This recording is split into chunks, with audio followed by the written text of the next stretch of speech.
Hi అండి, welcome to జక్కంపొడి recipes. ఈరోజు మన రెసిపీ వచ్చేసి మనకి ఇంకా వరలక్ష్మి వ్రతాలు అనేవి 10 రోజులే ఉన్నాయి కదండి.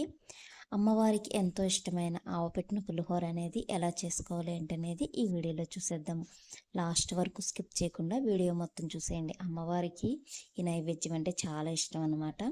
చాలా సింపుల్ కూడా. ఇప్పుడు ఎలా చేసుకోవాలి ఏంటనేది మీకు ఈ వీడియోలో చూపిస్తాను.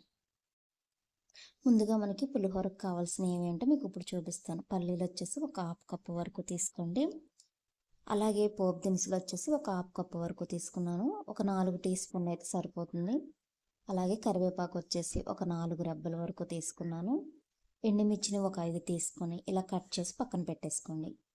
అల్లం వచ్చేసి రెండు ఇంచుల ముక్క తీసుకొని ఇలా కట్ చేసి పక్కన పెట్టుకోండి. పచ్చిమిర్చి వచ్చేసి ఒక 5 తీసుకొని పొడవుగా చీల్చుకొని పక్కన పెట్టుకోవాలి.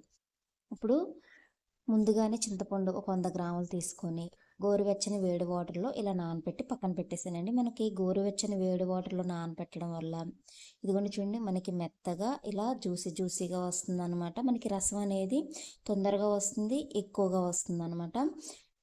ఇప్పుడు గ్యాస్ వెలిగించుకొని వేరొక కళాయి పెట్టుకొని ఆవాలు వచ్చేసి ఒక 2 టీ స్పూన్ల వరకు వేసుకుందాము. మెంతులు వచ్చేసి ఒక హాఫ్ టీ స్పూన్ వరకు వేసుకోండి. మెంతులు ఎక్కువ యాడ్ చేయొద్దండి. మెంతులు ఎక్కువ యాడ్ చేయడం వల్ల మనకి చేదు అనేది వస్తుంది. ఇవి కొంచెం దోరగా వేగిన తర్వాత చల్లారిన తర్వాత మిక్సీ జార్లో వేసి మిక్సీ పట్టేసి పక్కన పెట్టేయండి. వేరొక బౌల్ పెట్టుకొని అందులో ఒక 100 గ్రాముల వరకు ఆయిల్ వేసుకొని పల్లీలు వచ్చేసి మనం ముందుగానే తీసుకున్నాం కదా, ఇందులో యాడ్ చేసేయండి. పోపు దినుసులు కూడా యాడ్ చేసుకొని ఇలా ఒకసారి కలిపేసుకొని మనకి దోరగా వేయించుకుందాము. అలాగే కట్ చేసి పక్కన పెట్టుకున్న పచ్చిమిర్చి ఎండుమిర్చిని కూడా వేసేసుకొని ఒకసారి కలుపుకోండి. ఇవి కూడా మనకి కొంచెం దోరగా వేగాలి. అలాగే కరివేపాకును కూడా ఇందులో వేసేసి కరివేపాకులో ఉన్న చిటపట్లు మొత్తం కూడా ఆగిపోయే వరకు కూడా ఫ్రై చేసుకోవాలి. ఇలా కలుపుకుంటూ ఫ్రై చేసుకోండి.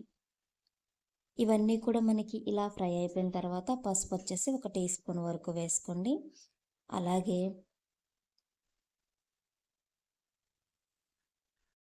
ఇంగువ అండి. ఇంగువ వేయడానికి చాలామంది ఇష్టపడరు, కానీ ఈ పులిహోరకి ఇంగువ అనేది ఎక్కువ టేస్ట్ని ఇస్తుంది అనమాట.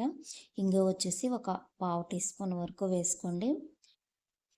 ఇలా వేసి ఒకసారి కలిపేసుకున్న తర్వాత మనం ముందుగా తీసుకున్న అల్లం ముక్కలు ఉన్నాయి కదా, వాటిని కచ్చాపిచ్చాగా ఇలా దంచుకొని ఇందులో వేసేయండి. ఈ అల్లంలో ఉన్న రసం మొత్తం కూడా ఇప్పుడు ఈ ఆయిల్లో ఫ్రై అయ్యే వరకు కూడా ఇలా కలుపుకుంటూ ఫ్రై చేసుకోవాలి. ఇప్పుడు ముందుగా మనం ఆవపిండి అనేది పట్టి పక్కన పెట్టుకున్నాం కదా, ఈ ఆవపిండి వచ్చేసి ఒక 2 టీ స్పూన్ల వరకు ఇందులో వేసేసుకుందాం. గ్యాస్ అనేది లో ఫ్లేమ్లో పెట్టుకొని మాత్రమే ఈ పౌడర్ అనేది యాడ్ చేయాలి. మనం హై ఫ్లేమ్లో పెట్టేసామంటే టేస్ట్ మారిపోతుంది, అలాగే చేదొచ్చే అవకాశం ఉందండి. ఇలా ఒకసారి వేసుకున్న తర్వాత గ్యాస్ ఆఫ్ చేసేసి ఇప్పుడు మనం ముందుగానే వండి ఉంచుకొని ఇలా చల్లారి పెట్టాను అనమాట రైస్ని నేను. ఇప్పుడు ఈ రైస్ పైన మనం ముందుగా ప్రిపేర్ చేసుకుని ఈ పోపు మొత్తాన్ని కూడా వేసేసుకుందాం. ఇలా వేసేసి ఈ పోపు రైస్ చల్లారే లోపల గ్యాస్ వెలిగించుకొని ఒక కళాయి పెట్టుకుందాం. ముందుగా నానబెట్టి పక్కన పెట్టుకున్న చింతపండు ఉంది కదా, ఈ రసం మొత్తాన్ని కూడా ఇందులో యాడ్ చేసేసుకుందాం. ఇందులో ఇంకొంచెం వాటర్ అనేది యాడ్ చేసుకుని పిప్పులో రసాన్ని పిండి ఇందులో యాడ్ చేసేయండి. చూడండి ఎంత చక్కగా వచ్చిందో మనకి.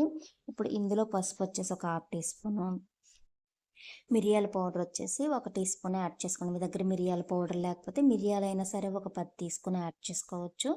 అలాగే గల్లులుప్పు వచ్చేసి ఒక 2 టీ స్పూన్ల వరకు వేసుకొని ఒకసారి కలిపేసుకోండి. ఇలా కలుపుకున్న తర్వాత ఇందులో ఒక పావు కప్పు వరకు కరివేపాకు అనేది యాడ్ చేయండి. కరివేపాకు యాడ్ చేయడం వల్ల మనకి ఫ్లేవర్ అనేది బాగుంటుంది, టేస్ట్ కూడా చాలా బాగుంటుంది.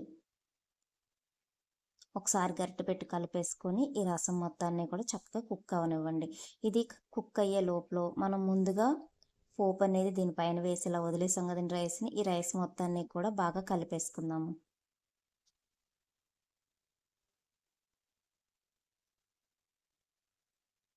ఇలా మొత్తం కూడా బాగా మిక్స్ చేసుకున్న తర్వాత ఇప్పుడు మనకి రసం అనేది ఎంతవరకు వచ్చింది ఏంటి అనేది ఒకసారి చెక్ చేసుకుందాము.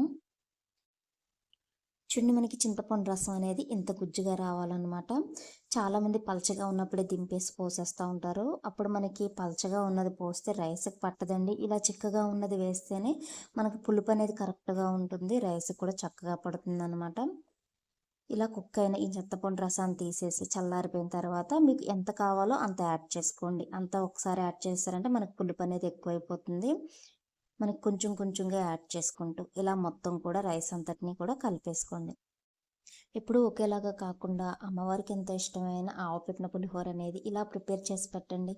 అమ్మవారు ఎంతో ఇష్టంగా మీ కోరికలన్నీ కూడా చక్కగా నెరవేరుస్తారనమాట. ఇలా బాగా కలిపేసుకున్న తర్వాత ఒక పావుగంట పక్కన పెట్టేయండి.